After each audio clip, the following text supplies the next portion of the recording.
स्वागत आहे तुमचं वैशाली लाईफ अँड किचनमध्ये। तर सकाळी इथे कामाची सुरुवात। आता वाजलेले आहे 7 आणि हे जे भांडे होते काल रात्री घासलेले ते उचलायचे होते मिक्सरचे पॉट, आणि हे जेव्हाचे तेव्हा घासले तर बरं राहतं, नाहीतर मग खूप म्हणजे घासायला जड जातं। त्याच्या ज्या पात्या असतात त्याच्यामध्ये पूर्ण मग जे काही असं असतं ते बारीक अडकलेलं ते लवकर निघत नाही, आणि याच्या एका मोठ्या भांड्यामध्ये इडलीचं बारीक केलेलं होतं। आता हे मोठं जे भांडं आहे तर त्याच्यामध्ये असं जर काही बारीक करायचं म्हटलं शेंगदाणे किंवा कुठलं काही तर अजिबात होत नाही, कारण त्याची भिंगरी इतकी टाईट होते की ती फिरतच नाही। जेव्हा कधी इडलीचं बारीक करायचं असलं तांदूळ डाळ तेव्हाच ते भिंगरी फिरते, नाहीतर मग पूर्ण टाईट राहते।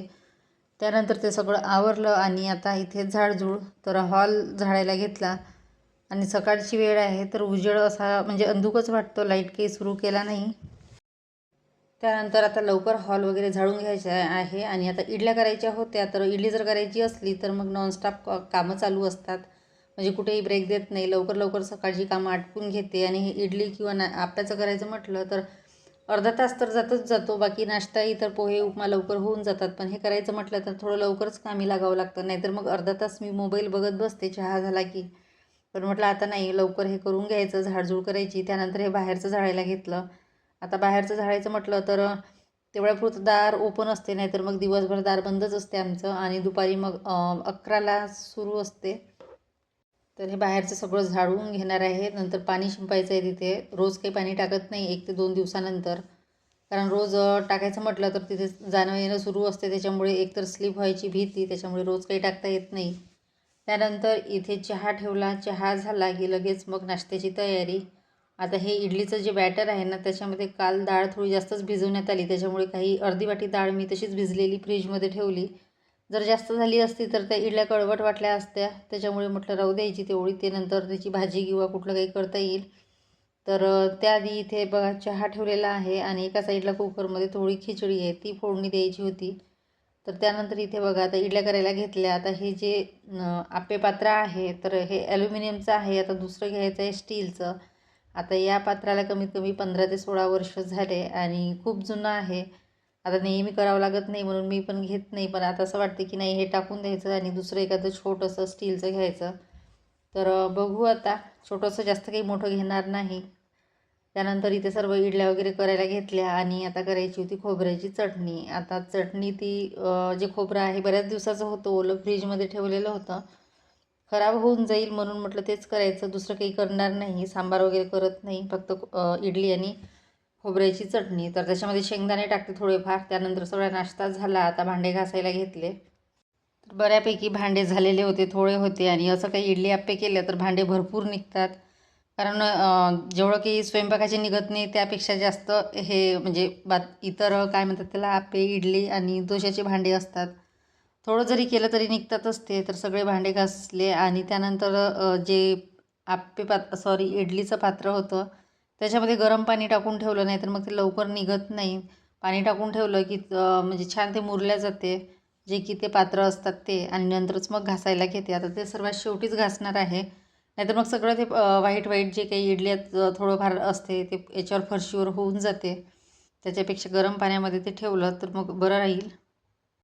तर आता भांडे झाले की मग गॅस ओट्याची क्लिनिंग, आणि आता भांडे म्हणजे बऱ्यापैकीच होते, आज जरा एका टोपल्याच्या वरच भांडे निघाले। त्यानंतर इथे गॅस ओटा क्लीन केला। नंतर जे मनी प्लॅन्टचं रोप होतं ते घरामध्ये लावलेलं होतं एका ग्लासमध्ये, तर ते ग्लास घासायचं होतं आणि त्यातलं पाणी बदलवायचं होतं। दर 8 दिवसांनी याच्यातलं पण पाणी बदलवते मी मनी प्लॅन्टचं, आणि जे बांबू प्लॅन्ट आहे ते पण। आणि ग्लास जर घासलं तर बरं राहते, नाहीतर मग ते पूर्ण असं क्षार चढल्यासारखं होते। तर ते सगळं क्लीन केलं। त्यानंतर हे जे पाणी आहे नळाचं त्याच्यामध्येच आता झाड लावणार आहे, ते नळाच्या पाण्यामध्ये ठेवलं की मग ते ग्लास पूर्ण खराब होऊन जाते, जे की बोरचं पाणी असते ते। त्यानंतर इथे किचन पुसायला घेतली, आणि इकडचा भाग बघू शकता तुम्ही, कारण हा भाग कधी माझा व्यवस्थित लागेल तेच माहिती नाही। आता फक्त एका हँगरमुळे ते व्यवस्थित होत नाही आहे, हँगर असल्यामुळे तिथे कपडे अडकवण्यात येतात, त्याच्यामुळे तिकडे रॅक लावता येत नाही।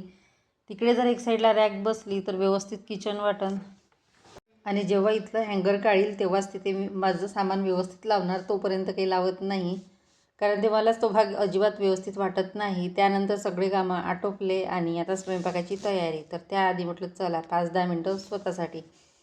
तर इथे हे जे आहे ना ऑर्गनायझर, त्याचा खालचा एक जो काय म्हणतात त्याला जे स्टँड असते ते खाली जे असे छोटे छोटे तुकडे असतात ते तर एक चेंज करताना हरवला कुठेतरी, तर त्याखाली आम्ही आता दुसरं असं छोटासा तुकडा ठेवलेला आहे, म्हणजे दगडाचा. एक जरी वस्तू हरवली ना तर ते स्टँड पूर्ण अस्ताव्यस्त होऊन जाते, म्हणजे असं व्यवस्थित राहत नाही. तर तो कुठे मिळेल माहीत नाही, आणि तेवढ्यासाठी आता ते पूर्ण ऑर्गनायझर खराब होऊन जाईल म्हणून त्याखाली एक तुकडा ठेवला आहे.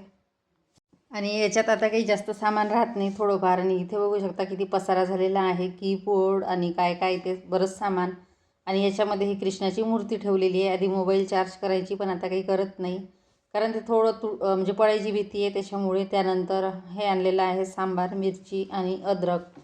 बाकी भाजीपाला संपत नाही, पण सांबार मिरची लवकर संपून जाते. त्यानंतर हे सकाळचा नाश्ता, इडली आणि चटणी. तर ते आता दुपारचा स्वयंपाक काय करायचा तोच विचार, कारण जास्त भूक नाही आहे.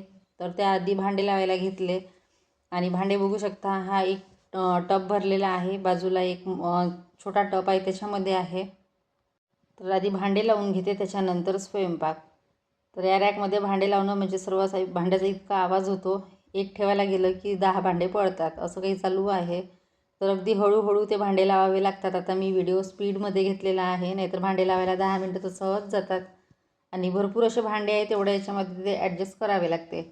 आता टपामधले पूर्ण छोटे मोठे भांडे या रॅकमध्ये ठेवते, आणि जे काही आता मोठे आहेत जसं की आप्याचं कुकर आणि साधं कुकर ते मग बाजूला जी मोठी रॅक आहे त्यामध्ये.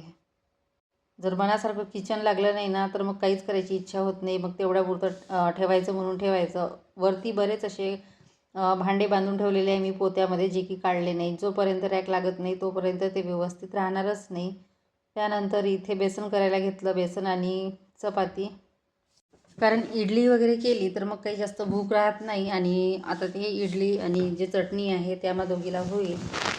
त्यानंतर इथे थोडं पिठलं करायला घेतलं, आणि 2 ते 3 चपात्या. जास्त काही करणार नाही. त्यातच मदत कचरेवाला आला. कचरेवाला तर इतका लेट येतो इकडे, सकाळी न येता 1 किंवा 2 वाजता कचरेवाला येतो, तेव्हा मग तो कचरा टाकावा लागतो. आता 1 वाजलेला आहे आणि कचऱ्याच्या गाडीचा आवाज सुरू आहे. तर इथे भाजी झालेली आहे, आता करायच्या होत्या फक्त चपात्या. तर जास्त काही फारसा मोठा व्हिडिओ नाही, अगदी छोटंसं रुटीन शेअर केलेलं आहे. आणि पूर्ण मी व्हिडिओ काही म्हणजे सकाळपासून कंटिन्यू शूट नाही केलेला आहे. अधेमध्ये जे जे शूट झालं ते घेतलेलं आहे. आणि त्यानंतर बघा आता इथे भाजी झालेली आहे, आता करायच्या होत्या फक्त चपात्या. 3 किंवा 4 चपात्या. तर त्या आधीमध्येच कचरेवाला आला, तर हे राहू दिलं आणि आधी कचरा टाकायला गेली. कचरा वगैरे टाकून आली, त्यानंतर काय म्हणतात त्याला, हे इथे बेसन करायला घेतलं. गॅस बंद करूनच गेली होती, नाहीतर म्हटलं पुन्हा ते जळलं असतं. आणि आता या महिन्यात तर अजिबात पाऊस नाही, गरमी तर इतकी होत आहे. आभाळ येते पण पाऊस येत नाही, आणि हवा भरपूर असते.